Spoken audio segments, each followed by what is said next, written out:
Bonjour à toi, c'est Zachary, j'espère que tu vas bien aujourd'hui. C'est un plaisir de te retrouver pour t'apprendre une nouvelle chose sur Scratch, en l'occurrence, comment dessiner un hexagone grâce à cette application. Je vais te montrer pas à pas comment faire, on va voir ça ensemble, je vais te partager mon écran et aussi, comme tu regardes cette vidéo, je vais t'offrir un cadeau. Ce cadeau, il est disponible dans la description, il s'agit de mon livre. C'est un livre que j'ai écrit pour apprendre aux enfants à coder. Il est à la fois instructif et à la fois amusant. Donc je suis sûr qu'il va être très utile pour la suite et que tu vas bien l'apprécier. Alors on passe tout de suite sur mon écran et on va commencer comme d'habitude en allant dans événements, puis quand le drapeau vert est cliqué. Ensuite je zoome un peu dessus pour qu'on y voit un peu plus clair et puis je clique en bas à gauche sur l'icône violette.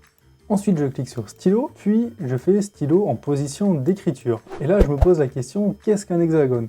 Si je m'en souviens pas ou je ne sais pas, je peux aller sur Google. Et là, Google me dit, c'est un polygone à 6 sommets et 6 côtés. Et tu vois, il me met une petite image à côté. Donc 1, 2, 3, 4, 5, 6, on voit les 6 côtés. On voit les 6 sommets aussi, ici, ici, ici et ici. Si je veux avoir encore plus de précision, je peux lire encore plus en cliquant sur le lien. Ici, ils me disent que les angles internes font 120 degrés. Si je veux comprendre un peu plus, je clique sur Google Images. Je peux me rajouter un mot-clé, tiens, Google hexagone angle.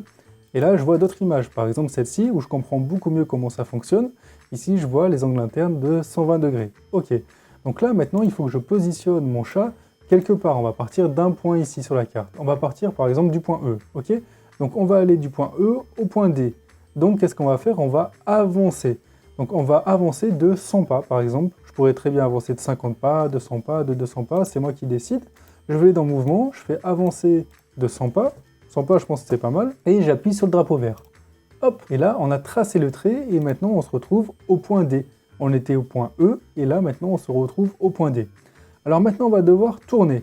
Donc là, c'est écrit 120 degrés. Est-ce que tu crois que si ici, je tourne de 120 degrés, ça va fonctionner, ça va être dans le bon sens? On va tester tout de suite.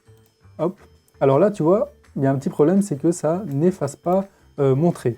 Ce que je vais faire, c'est que je vais aller dans stylo et je vais toujours faire effacer tout quand je clique sur le drapeau vert. Comme ça, tous les anciens traits vont s'effacer.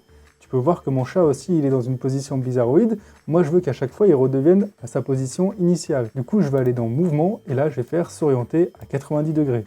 J'appuie sur le drapeau vert, et voilà. Donc là, le chat, il part par là. Hop, par là à gauche. Est-ce que c'est pareil qu'ici? Non, nous, il part par la droite. En fait, c'est pas 120 degrés. Il faut s'imaginer quelque chose. C'est que si on prolonge la ligne ED, tu vois, ici, elle continue comme ça, eh bien elle fait 180 degrés. Enfin, la totalité ici fait 180 degrés, ce que je te montre avec ma souris. Je peux te le prouver en allant ici, puis en allant dans direction. Si je me positionne là, tu vois que c'est à 0 degré ici. Si je fais le tour, je passe à 90 degrés, ici 180 degrés, et là j'arrive à une ligne ici, tu vois, que je te montre avec ma souris. Ok? Donc, en fait, ce qu'il faut que je fasse, c'est que je calcule cet angle-là ici, ce que je te montre. Du coup, ça va faire 180 degrés moins 120. Du coup, ça fait 60 degrés. Du coup, il faut que je tourne de 60 degrés. Alors, je teste, on va voir si ça fonctionne. Hop, et là, tu vois, il va bien dans la bonne direction. Il est ici, il va bien en direction du point C. Donc maintenant, ce que j'ai fait, en fait, c'est que j'ai avancé de 100 pas, j'ai tourné dans cette direction, et ensuite, je dois avancer de 100 pas, puis tourner dans cette direction, puis avancer de 100 pas. En fait, c'est la même chose que je dois faire. Donc je pourrais copier ça, écrire ça 6 fois, mais en fait, j'ai une instruction que je connais dans le contrôle. Je peux faire répéter ici, mettre tout ça dedans et marquer 6 fois. Et là, normalement, si je place mon chat ici, j'appuie sur le drapeau vert, hop, il trace mon hexagone. Et à partir de là, je peux l'agrandir, le rétrécir. Par exemple, si je veux le rétrécir, je marque 50, ok.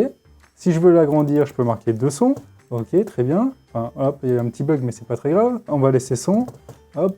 Et là, je peux aller dans stylo. Je peux modifier la couleur, par exemple là je peux changer en orange, je peux ajouter, donc en test, hop, je peux ajouter de l'épaisseur à mon stylo, par exemple 4, comme ça l'hexagone sera plus gros, ok, et voilà, on peut faire ce genre de choses sur Scratch. Si ce tutoriel t'a été utile, n'hésite pas à liker et à t'abonner, n'hésite pas non plus à me poser toutes les questions que tu veux dans l'espace commentaire, et je te dis à très vite pour de nouvelles vidéos.